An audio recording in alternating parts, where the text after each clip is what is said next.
আম পুরো টান দেব। আজকে আমি স্টার্টিং দিচ্ছি। আমি এই রামায়ণটাকে এপিসোড হিসাবে দিচ্ছি। আজকে 1 নম্বর এপিসোড দিয়ে আমি এই রামায়ণ শুরু করব আপনাদের কাছে। আমি রামায়ণের পুরো রামের বংশ আগে বলবো। আজকে এপিসোডে খালি রামের বংশ বলবো, কত বড় তার রামের বংশ। আর নেক্সট থেকে শুরু করব একদম রঘুবংশ থেকে, রাজা রঘু, সেখান থেকে স্টার্ট দেব। তারপরে দশরথ হয়ে রামে আসবো। এইবার শুরু হবে মেন রামায়ণ। আচ্ছা চলুন, আমি আজকে আপনাদের পুরো রঘুবংশের বিবরণ দিয়ে দিচ্ছি। এটা হচ্ছে আমাদের রামায়ণের আজকে আমি ফার্স্ট পার্ট শুরু করে দিলাম। রঘুবংশ পুরো বিবরণ দেব। নেক্সটে দেব রাজা রঘু যে ছিল, এই রাজা রঘু সম্বন্ধে দ্বিতীয় পার্ট। তৃতীয় পার্ট যাবে অজ সম্বন্ধে। চতুর্থ পার্ট যাবে দশরথ সম্বন্ধে। এবং দশরথের ওখান থেকে মেনলি যে রামায়ণটা আপনারা জানেন সেই রামায়ণটা স্টার্ট হবে, কিন্তু আমারটা একটু ভিন্ন প্রকার হবে। আর আমি রামায়ণ স্টার্ট করছি একদম রঘুবংশ দিয়ে। তো চলুন শুরু করা যাক একদম স্টার্ট থেকে, সৃষ্টির থেকে। আমি রামের বংশ পুরোটা বলবো সৃষ্টির থেকে। এই সৃষ্টির থেকেই সবার প্রথম বিষ্ণু ব্রহ্মাকে তার নাভিকমল থেকে সৃষ্টি করেছিল। ব্রহ্মা মরীচি ঋষিকে তার মন থেকে সৃষ্টি করেছিল, মন থেকে। আচ্ছা, মরীচি ঋষির পুত্র কাশ্যপ। আপনারা জানেন আমাদের এই মানব সভ্যতার জীবজন্তু, রাক্ষস, দৈত্য, দানব সব এসছে কাশ্যপ থেকে। তাহলে ব্রহ্মার পুত্র মরীচির পুত্র কাশ্যপ। চলুন এইবার আমাদের রামের বংশের স্টার্টিং থেকে আসবে। কাশ্যপের পুত্র হচ্ছে বিবস্মান।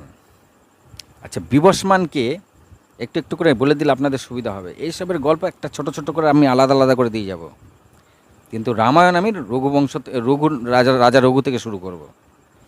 বিবস্মান এখানে কিন্তু সূর্যের কথা বলা হয়েছে, সূর্যবংশ যেটাকে বলা হয়। আপনারা জানেন না, অনেকে সূর্যবংশ, কেউ চন্দ্রবংশের। তো চন্দ্রবংশ যখন রামায়ণ বলবো তখন কৃষ্ণর চন্দ্রবংশ কথা বলবো। এখন যেহেতু আমি এই মহাভারত বলবো তখন চন্দ্রবংশের কথা বলবো। এখন যেহেতু আমি রামায়ণ বলছি, তা রাম হচ্ছে সূর্যবংশের লোক। তা কাশ্যপের পুত্র যে বিবস্মান, এই বিবস্মানের আরেক নাম কিন্তু সূর্য। এইখান থেকে সূর্যবংশ শুরু। বিবস্মানের পুত্রের নাম হচ্ছে বৈবস্মনু। তাহলে আমি আপনাকে কি বলেছিলাম, অনেক কটা ভিডিও থেকে আমি একই কথা বলেছি। এখন যে মনু চলছে এর নাম কিন্তু বৈবস্মনু। এই বৈবস্মনুর আন্ডারে আমরা আছি। চলুন বৈবস্মনুতে ঢুকে পড়েছি। এই বৈবস্মনুর পুরোটা আমি দিতে পারছি না, পুরোটা অনেক বড়।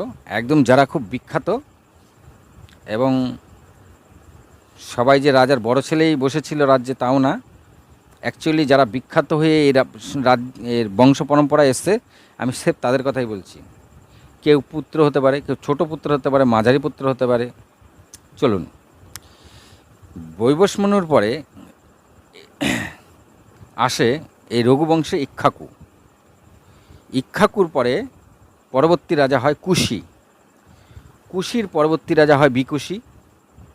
এখানে পুত্রের কথা কেন বলছি না, কারণ মাঝে অনেক গল্প আছে যেখানে পুত্র নেই, অন্য কেউ আছে, আবার বড় পুত্র নেই, অন্য কেউ আছে, যার জন্য আমি জাস্ট রাজার কথা বলছি।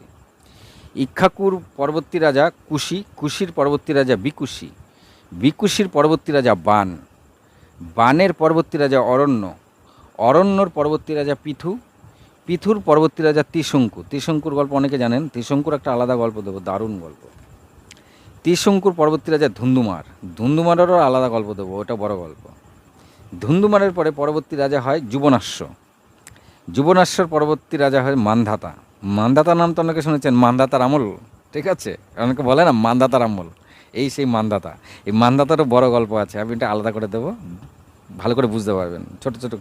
আচ্ছা, মান্ধাতার পরবর্তী রাজা হয় সুসন্ধি, সুসন্ধির পরবর্তী রাজা হয় প্রসেনজিৎ।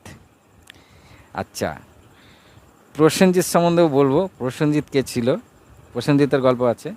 প্রসেনজিতের পরবর্তী রাজা হয় ধ্রুবসন্ধি, ধ্রুবসন্ধির পরবর্তী রাজা ভরত, ভরতের পরবর্তী রাজা অসিত, অসিতের পরবর্তী রাজা সাগর। সাগর সম্বন্ধে অনেক বড় গল্প, সাগরের 2-3টে এপিসোড হয়ে যাবে খালি আলাদা গল্পই।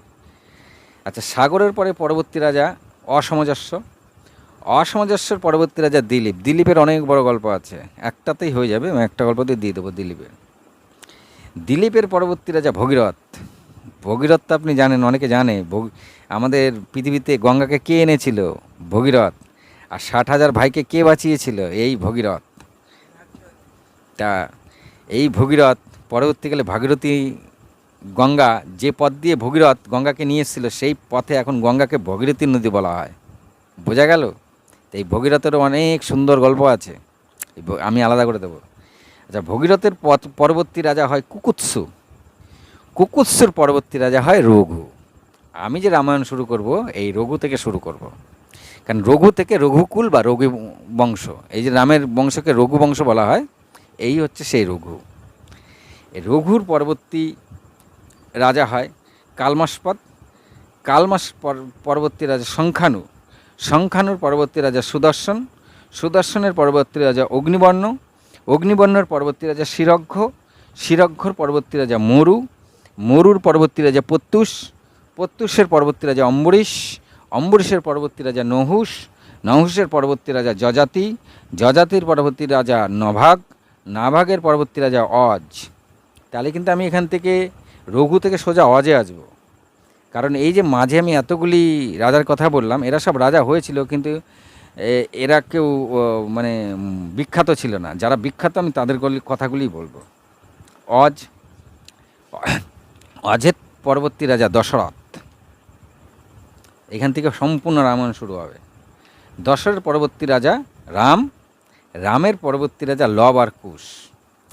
আচ্ছা, লবের পরে দুটো বংশ আমার কাছে আছে, আরও থাকতে পারে কিন্তু আমার কাছে নেই, পরবর্তীকালে ঘাটাঘাটি করে আসলেও আসতে পারে আমার কাছে।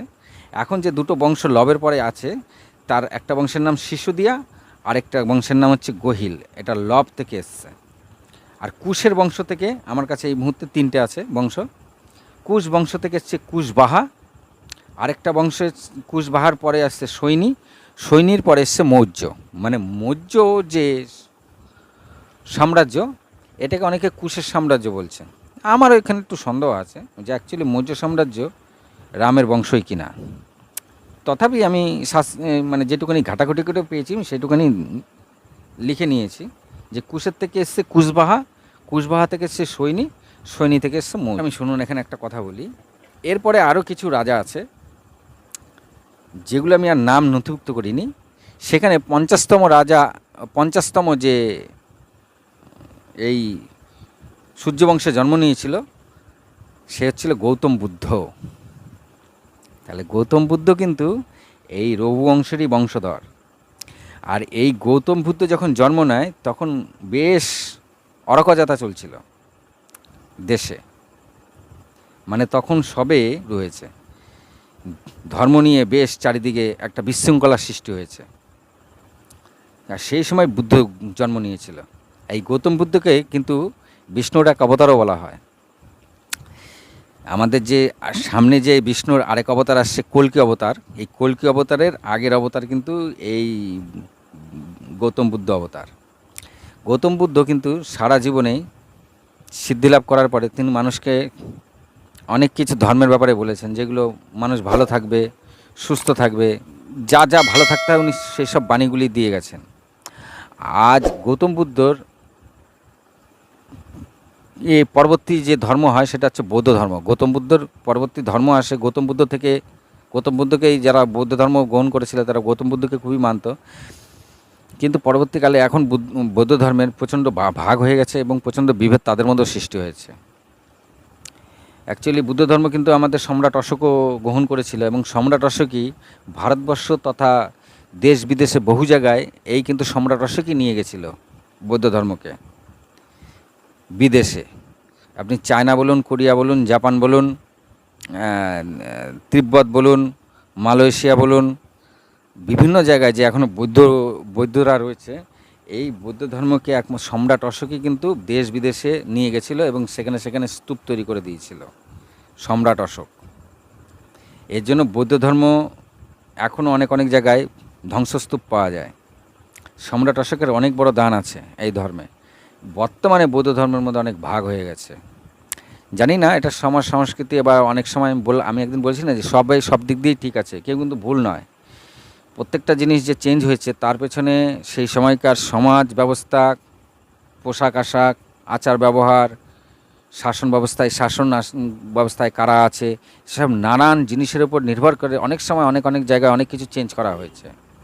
আমি কিন্তু কাউকেই ভুল বলবো না। অনেকে বলে না যে ও ভুল বলছে, ওটা ঠিক না। অ্যাকচুয়ালি ওটাও ঠিক। ও যখন সেটা করেছে তখন সমাজ ব্যবস্থাটা সেই রকম ছিল। যেমন আপনি বিবেকানন্দের কথাই বলুন না কেন, বিবেকানন্দ তো বলেছিল যে তুলসীর পাতা না খেয়ে বেগুন পোড়া খেতে। আর তখন মানুষ সেই সময় কেন এই কথা বলেছিল স্বামী বিবেকানন্দ? এই কথা বলার পেছনে কারণ ছিল, কারণ স্বামী বিবেকানন্দর যে সময় কথাটা বলেছে সে সময় আমাদের দেশে খুব অভাব চলছিল। এই অভাবে তুলসীর পাতা কি পেট ভরে? আগে তো নিজের পেটটা ভরাও, তারপর তো মানে আগে নিজে বাঁচো, তারপর তো ধর্ম বাঁচাও। তা বেগুন পোড়া খেলে পেটটা তো ভরবে। আগে নিজে বাঁচো, তারপরে ধর্ম বাঁচাও। আর উদ্দেশ্যটা স্বামী বিবেকানন্দর সেটাই ছিল। কিন্তু পরবর্তীকালে সেটাকে অনেকে ভুলভাবে নিয়েছে। অনেকে গরুর মাংসর কথাও বলে। তা ঘটনাটা হচ্ছে সে সময় খাদ্য খাওয়ারের প্রচণ্ড অভাব ছিল। এমনকি স্বামী বিবেকানন্দ এও বলেছে যে ঘরে বসে খালি পাঠ না করে ফুটবল খেলো। আসলে কি, যারা পাঠ করতো তারা খালি বসে বসে খেতেই চাইতো, শরীর নাড়াতো না। শরীর না নাড়ালে কি, শরীরে নানান রকম রোগের সৃষ্টি হবে যদি শরীরে একেবারে না হয়। চর্চা তো করতে হবে একটুখানি। তা তিনি কিন্তু তাই বলেনি যে শাস্ত্রপাঠ ছেড়ে তুমি ফুটবল খেলো। মানে একেবারে সারাক্ষণ শাস্ত্র নিয়ে না পড়ে থেকে যদি একটু ফুটবল খেলে শরীর স্বাস্থ্যটা ভালো থাকে। উনি কিন্তু সেই উদ্দেশ্যে বলেছিল, কিন্তু সেটাকেও অনেকে বাজেভাবে নিয়েছিল। তাহলে আমি বোঝাতে পারলাম আপনাকে যে যখন যেখানে যে জিনিসটা লেখা হয় সেই রাইটার কিন্তু ভুল নয়। তখন সেখানকার শাসন ব্যবস্থা, খাদ্য খাওয়ার, শ্বাস পোশাক, সমস্ত দিকের উপর নির্ভর করে একটা জিনিস তারা লেখে। একটা রাইটার কখনো ভুল লেখে না, একটা রাইটার ঠিকই লেখে। কিন্তু সেই সময়কার সিচুয়েশন খারাপ। এখন যদি রাইটার দেখে যে আমি এটা লিখলে আমাকে রাজার লোক ধরে শুলে চড়িয়ে দেবে, তাহলে আমি কি ওটা কি লিখবো? আপনি বুঝতে পারছি, আমি ওটা লিখবো? আমি এমন একটা কথা লিখলাম আমাকে রাজার সৈন্যরা ধরে নিয়ে গিয়ে শুলে চড়িয়ে দিল, তাহলে আমি তো সেটা লিখবো না। আমি কি এমন কথা লিখবো যাতে রাজাও রাগ না করে, আর আমার লেখাটাও যেন সমাজের ভালোর কাজে লাগে এবং সমাজে সবাই বুঝতে পারে। তা মেন ব্যাপারটাই এই। আমি এর জন্য কোনো লেখাকেই একদম ভুল চোখে দেখি না। সমস্ত লেখাকে আমি মান দিই যে নিশ্চয়ই রাইটার যে পরিস্থিতিতে লিখেছে হয়তো সেই সময় সেখানকার পরিস্থিতিতে সেরকম ছিল। হ্যাঁ, কিছু জিনিস আমি খটকা আছে, বলে দিই সেগুলো। দেখা গেল ধর্ম আমার লিখেছে কোনো বিধর্মী, সেটাকে আমি মান্য দিই না। বুঝতে পারলাম? আমার ধর্ম আমার, কিন্তু আমার ধর্ম একজন অন্য ধর্মের লোক লিখেছে, সেটাকে আমি মান্য দেব না। আমার ধর্মের লোক আমার ধর্মের কথা আমার ধর্মের লোকই লিখেছে, কিন্তু সে একটু অন্যরকমভাবে লিখেছে, সেটাকে আমি মান্য দেব। কারণ কি, সে হয়তো পরিস্থিতির কারণে সেরকম লিখেছে। কিন্তু আমার ধর্মের লোক, আমার ধর্মের কথা অন্য ধর্মের লোকের কাছ থেকে আমি শুনবো, বা অন্য ধর্মের সেই বই সংকলন করবে সেটা আমি পড়বো, এইটা আমি মানি না। আমার ধর্মের লোক আমার ধর্মের কথাই বলবে। আমি কেন আমার ধর্মের কথা অন্য লোকের কাছ থেকে কেন শুনবো? তার ধর্মের কথা সে বলবে। আমি তো এমন হিন্দু খুব কমই দেখেছি যে হিন্দু হয়ে অন্য ধর্মের কথা, অন্য ধর্মের সব কিছু পড়ে তাদেরকে জ্ঞান দিচ্ছে। এমন কোনো হিন্দু আপনি দেখাতে পারবেন যে অন্য ধর্মের সব জ্ঞান অর্জন করে তাদেরকে জ্ঞান দিচ্ছেন? দেখাতেই পারবেন না। বরং আপনি দেখবেন যে অন্য ধর্মের লোক হিন্দু ধর্মের জ্ঞান দিচ্ছে। আমি আপনাকে অনেক জায়গায় দেখিয়ে দিতে পারবো, যদি আপনি বলেন আমি দেখিয়ে দিতে পারবো যে অন্য ধর্মের লোক আমাদের ধর্মের কথা নিয়ে জ্ঞান দিচ্ছে। কিন্তু একটা আমাদের ধর্মের লোক অন্য ধর্মের পুরো সব কিছু জেনে নিয়ে জ্ঞান দিচ্ছে, এমন দেখেছেন? দেখবেনই না। তো হরে কৃষ্ণ, আপনারা খুব ভালো থাকবেন। এটা রামায়ণের শুরু করলাম বংশধর দিয়ে। আজকে রামায়ণের প্রথম পার্ট দিলাম। আমি রামায়ণ দিচ্ছি একেবারে নতুনত্ব। তো নমস্কার, আপনারা সবাই ভালো থাকুন। হরে কৃষ্ণ কৃষ্ণ কৃষ্ণ হরে হরে, হরে রাম রাম রাম হরে হরে। আশা করি আপনারা সবাই ভালো আছেন, ভালো থাকুন। ভালো থাকলে না আমার ভিডিওগুলি দেখবেন। ভিডিও তো কেউ দেখে না, কি আর বলবো, না দেখে না দেখুক। আমি যেটা চাইছি সেটা হচ্ছে হিন্দুরা এক জায়গায় থাকুক, আপনারা কিছু না পারুন, মাছ মাংস খান, যা খান খান, একটা যদি গলায় একটা তুলসীর মালা রাখেন, বাইরে যখন বেরোবেন 10 জনের গলায় যখন তুলসীর মালা দেখবেন, একটা আলাদা বল পাবেন। আর একবার করেই দেখুন না, আমি কি বলতে চাইছি আপনারা বুঝতেই পারছেন না। একবার একটু করেই দেখুন না, সব হিন্দুরা একটা করে, যদি যাদের ইচ্ছা নেই তারা একটা তুলসীর মালা গলায় দিন। আর যখন বাইরে বেরোবেন সবার গলায় যখন মালা থাকবে, আপনারা যখন নিজেরাই দেখবেন, তখন আপনাদের মনের মধ্যে একটা আলাদা বল থাকবে যে ও হিন্দু, আমি হিন্দু। কেননা বর্তমানে অনেক বিধর্মী আছে যারা হিন্দু নাম নিয়ে বসে আছে, আপনি বুঝতেই পারবেন না, কারণ তাদের দাড়ি গোপন নেই, পুরো হিন্দুদের মতন থাকে, নাম হিন্দু কিন্তু আসল নাম অন্য, ডাকনামও রাজু, বিজু, বাবলু, বাবু, সৌরভ, সৈকব, এই টাইপের নাম। কিন্তু অ্যাকচুয়ালি তাদের আসল নাম যখন জিজ্ঞাসা করবেন, শুনবেন অমুক মণ্ডল তমুক মণ্ডল। আসল নাম জানাটা খুব জরুরি। আর এতে আমাদের দেশের অনেক মেয়েরা এই জালে পড়ে যাচ্ছে, একটা বিরাট জাল। আপনি বুঝতেই পারবেন না যে ও হিন্দু কিনা অন্য ধর্মের, কারণ তারা হাতে রুদ্রাক্ষ দেয়, গলায় রুদ্রাক্ষ পরে, কিন্তু যদি বলা হয় শিবের মন্ত্র বলুন একটা, বা একটা গায়ত্রী মন্ত্র বলুন, কিছুই পারে না। আমাদের দেশে অনেক সন্ন্যাসী আছে, অনেক, আপনি রাস্তাঘাটে বেরোবেন দেখতেই পাবেন সন্ন্যাসী ভর্তি, কিন্তু তারা বেদ পাটি করে না। আমাদের দেশে পূর্বকালে সমস্ত জায়গায়, সমস্ত আশ্রমে বিনে পয়সায় বেদ শিক্ষা দেওয়া হতো। আমাদের হিন্দু ধর্ম পড়ে যাওয়ার এই একটা মস্ত বড় কারণ। সন্ন্যাসী এখনও অনেক আছে, আপনি অনেক পাবেন পথে ঘাটে সন্ন্যাসী, কিন্তু কেউ বেদ পাঠ ফ্রিতে করায় না। দুই এক জায়গায় যাওয়া আছে, সেখানেও পয়সা নেয়। আর রাস্তাঘাটে অনেক আছে, কেননা তুমি যদি ভালো সন্ন্যাসী হও, তুমি বেদপাত করাও ফ্রিতে জায়গায় জায়গায়, মানুষকে বেদের জ্ঞান দান করো, অ্যাকচুয়ালি বেদ নিজেই জানে না, সন্ন্যাসী বেশ ধারণ করে বসে আছে, কিন্তু বেদ জ্ঞান নিজেরই নেই। আর যাদের আছে তারা আবার ক্লাস করায়, পয়সা লাগে। ভবিষ্যতে আমি অনেক কিছু দিয়ে যাব, যা বেদের থেকে, পুরাণ থেকে, সেগুলো জানলেই আপনারা অনেক অনেক কিছু জেনে যাবেন। আর এখানে আমি কখনো পয়সার সিস্টেম করবই না। ভিডিও তো অফুরন্ত ভিডিও দেবো, আপনাদের সব তত্ত্ব পাবেন আমার কাছে, এমন এমন তত্ত্ব দেবো যা জীবনেও ভুল হবে না, মানে বেদে পাওয়া যায়। সন্ন্যাসী অনেক আছে, কেউ বেদ পাঠ করায় না। আবার সন্ন্যাসী বেশে রয়েছে, কিন্তু আসলে আমাদের ধর্মেরই লোক না। সন্ন্যাসী বেশ, কিন্তু আমাদের ধর্মেরই লোক না। হাতে রুদ্রাক্ষ আছে, গলায় রুদ্রাক্ষের মালা আছে, আর যদি বলা হয় যে রুদ্রাক্ষ মানে কি, তাই বলতে পারে না। রুদ্রাক্ষর মানে যে আমি জিজ্ঞাসা করি যে এই রুদ্রাক্ষর মানে কি, এই যে আমার হাতে আছে রুদ্রাক্ষ, রুদ্রাক্ষর মানে কি, তাহলেও অনেকে জানে না। রুদ্রাক্ষরও মানে আছে। আচ্ছা, আমি আজকে ওইসবের কথা যাচ্ছি না। আমি আজকে থেকে একটা নতুন এপিসোড হিসাবে চালু করব, মানে এক সাইডে আমার মুনি ঋষি বেদ পুরাণের কথা থাকবে, আরেক দিকে আমি এক রামায়ণ শুরু করব। আজকে রামায়ণের প্রথম পার্ট দেব ছোট্ট করে।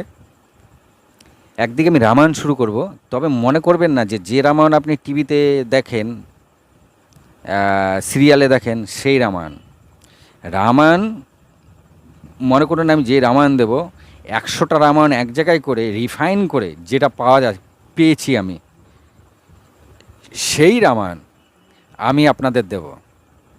এমন এমন তত্ত্ব পাবেন রামায়ণে, তখন আপনি পরিষ্কার বুঝতে পারবেন যে অ্যাকচুয়ালি টিভিতে, সিরিয়ালে কোথায় কোথায় ভুল আছে।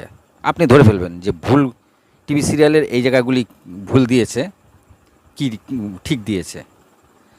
টিভি সিরিয়ালে অনেক কিছু বানিয়ে দেয়, দর্শককে খাওয়াতে হবে, দর্শক যাতে মজা পায় দেখে, তার জন্য টিভি সিরিয়াল হয়ে তৈরি করে। অ্যাকচুয়ালি ব্যাপারটা এই। কিন্তু আমি আপনাদের একদম সলিড রামায়ণ দেব, সলিড, কোনো খাদ নেই, নিখাদ এক রামায়ণ আপনাদের আমি দেব। পুরো রামায়ণটা আমি দিয়ে যাব এক সাইড দিয়ে, আর এক সাইড দিয়ে আমি বেদ পুরাণে মুনি ঋষিদের কথা দিয়ে যাব। রামায়ণ শেষ হলে মহাভারত দেব, আমার কাছ দিয়ে আশা করি যে রামায়ণ শুনবেন আর যে মহাভারত শুনবেন সারা দুনিয়ায়, তা আমি আপনাকে এখনই গ্যারান্টি দিচ্ছি 100% যে রামায়ণ আমি শুরু করছি সে রামায়ণ, যে তত্ত্ব পাওয়া যাবে আমার রামায়ণের কাছ থেকে, অন্য কারো কাছ থেকে এই তত্ত্ব আপনি পাবেন না। পুঙ্খানুপুঙ্খ তত্ত্ব রামায়ণের, একদম মর্যাদা পুরুষোত্তম রাম।